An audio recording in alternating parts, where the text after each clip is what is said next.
Well, good afternoon, friends. Good night, should I say. It's actually later than when I normally do the broadcast, but I did want to go ahead and get it in. The newsletter is going to be coming out on Monday morning at 5 o'clock a.m., but I always do a pre broadcast of the visual version of the newsletter. Had a very, very busy week, and so I could not get it to you earlier, but here we go. Just a reminder, if you will like the broadcast on the format that you are observing, and you go to you'll be notified when I'm actually live, and you can also sign up on my website on the information listed below so that you can receive the weekly newsletter. This week, it looks like it's going to go into a few weeks on this particular topic, but I'm going to call it Shades of Unity.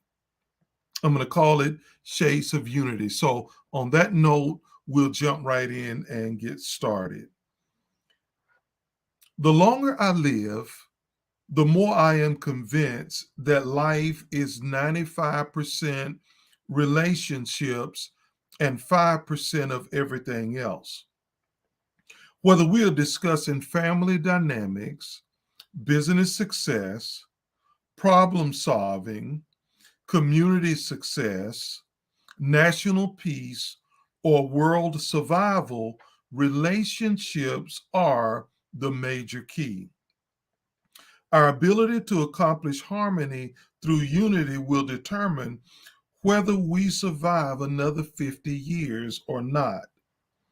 Because it is not possible to live in harmony with some people, following are some levels of unity that we should strive to achieve. Consider these things. Shades of unity. First, relationships are founded upon intentions of the hearts of individuals. If someone already hates you and would do you harm even though they don't know you, trusting and walking with them is going to be futile.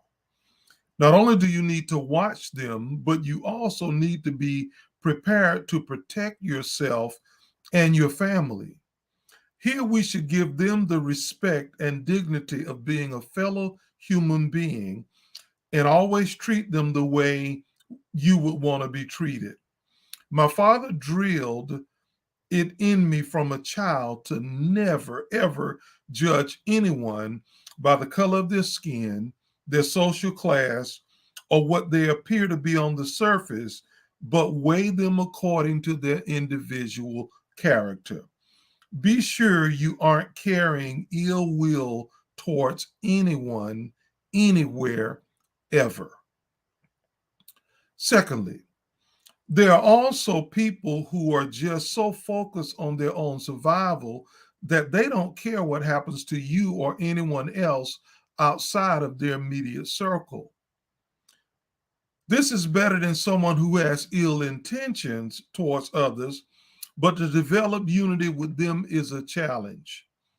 People like this will ultimately have windows of vulnerability in their lives when they need someone else. If you can ever step up to the plate on their behalf, they will be shocked, but can be inspired to grow. Pay attention to them as well, and when an opportunity comes to do something noble, do it without delay. I will continue this topic on next week as I want to keep the newsletter relatively brief. I'll leave you with this thought.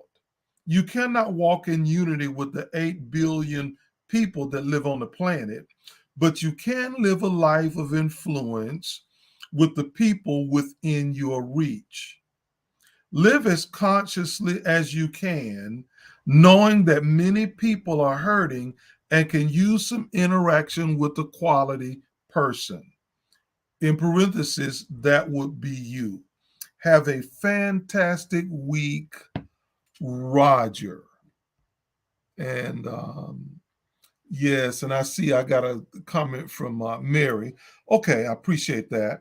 Anyway, I'm signing off now. I'll continue the topic on next week, but have a great weekend, great night, and we'll be in touch.